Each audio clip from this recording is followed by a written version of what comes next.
Now we're going to walk you through a 5-exercise program that is designed to pack mass onto your shoulders. We're going to begin with the seated military press, 4 sets of 12, then 10, then 8, then 6 reps each. Pyramiding the weight up as the number of reps come down. Second, we'll show you how to maximize the seated dumbbell press, where you'll start heavy and pyramid down each of 3 sets, raising your reps from 6 to 8 to 10. Third, we'll demonstrate the front dumbbell raise, 2 sets of 10 at the same weight. Fourth, we'll do another raise, the dumbbell lateral raise, 3 sets of 8, 8, then 10, starting with a heavy dumbbell the first 2 times through and dropping the weight for the 3rd set. Finally, we'll finish with the bent-over dumbbell raise. Again, 3 sets of 8, 8, and 10, heavy on the first 2 sets and lighter on the 3rd. Let's do it.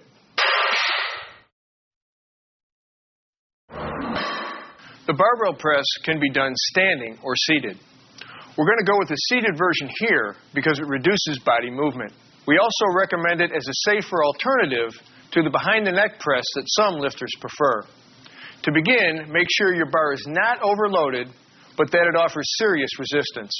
Use a spotter if you can. Grasp your bar with a firm, palms-up grip. Then slowly and deliberately, keeping your shoulders back and your chest out while maintaining normal spinal curvature, inhale, hold the breath, and press the bar directly overhead. Keep your eyes directly forward or up slightly. Get every inch out of your extension to get full contraction not only of your delts, but in your upper traps as well.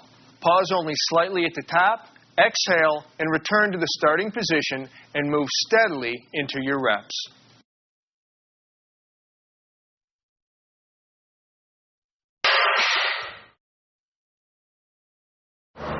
Again, one of the great advantages of the seated press is that you automatically reduce the momentum that you can sometimes get during the standing press.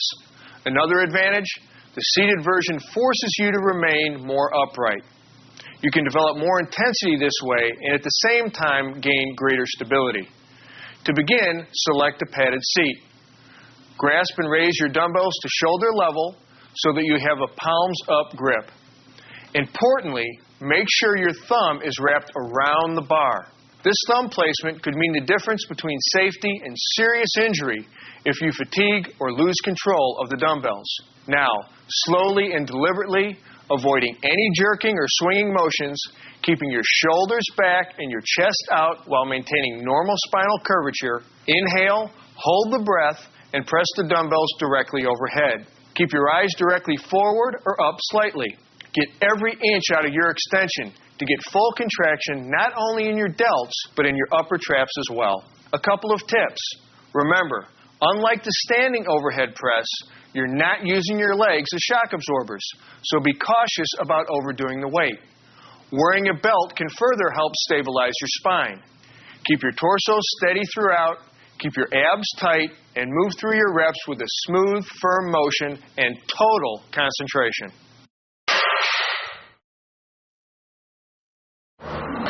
There are lots of ways of doing the front dumbbell raise, the most common being the one we're going to demonstrate today, the overhand grip to shoulder level.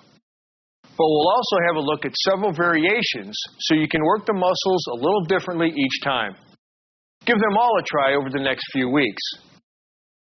To begin the exercise, stand in a stable, natural, upright position with a dumbbell in each hand, arms straight down and hands in front of your thighs. You can hold them with a pronated grip, like this, or with a neutral grip. That's with your palms facing each other. As you raise your arms directly in front of your body, inhale and hold that breath. Keep your arms straight without allowing your elbow joints to lock. Hold back on the body English and let your shoulders do the work. As you reach the top position just above shoulder level, exhale and return to the start position under strict control. Pause for a second, then repeat for reps. All right, how do we maximize this exercise? If you want extra contraction in your anterior deltoids here, use the neutral grip. If you want to really rip up your upper pecs, use more weight and don't worry about extending the dumbbells above shoulder level. If it's the traps and serratus anterior, here under the arms, you're looking to work, then raise the weights all the way directly overhead like this. Always under control on the way up and on the way down. And if you want to mix it up a little, do alternative lifts. Left, right, working at a moderate rate of speed to assure that you don't swing and that you get the full range of motion. For general development of your upper torso muscle groups with this exercise, and with all exercises, I want to stress, get the form right. Don't use so much weight that you're pushing forward with your hips or leaning back. Technique is everything.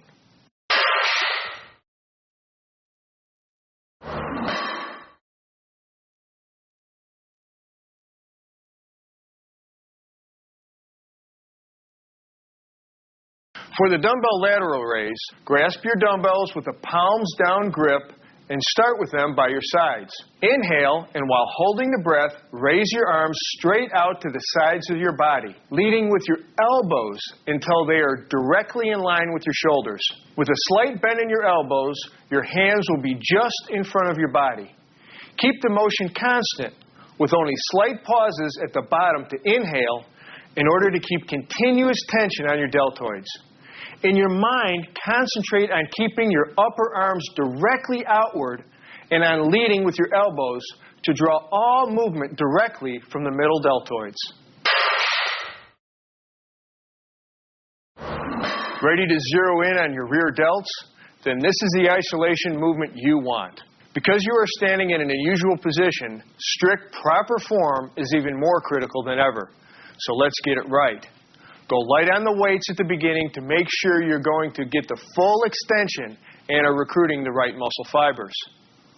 Stand holding a lightweight dumbbell in each hand with your palms facing each other. Bend forward at your hips, keeping your back slightly arched at all times and your knees bent. In this start position, your back should be horizontal to the floor, not rounded at all, with your knees bent for better balance. One thing. If you find holding this position tough on the back of your hamstrings or on your lower back, then lie face down on a high bench or reversed on an inclined bench with your arms fully extended down and proceed just as you would standing. Okay, now that you're in a stable position with your arms hanging down perpendicular to your torso, inhale, hold your breath, and raise your straight arms out to each side and upward as high as possible. Exhale as you return your arms to the initial position. Pause for a moment, then repeat into reps. See how he's keeping his arms in line with his shoulders? That's perfect. And you can keep a slight bend in your elbows, as long as your upper arms stay in line with your shoulders. Here's a few ways to laser target particular muscle groups.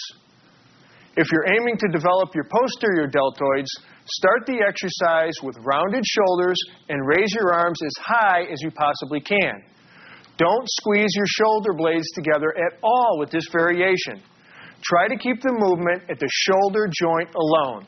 To work the middle trap and rhomboid muscles, round your shoulders in the start position and squeeze your shoulder blades together hard at the finish position. In all, try to keep your arms as straight as possible without being locked. That'll give you your maximum range of motion, which goes a long way towards maximum effectiveness.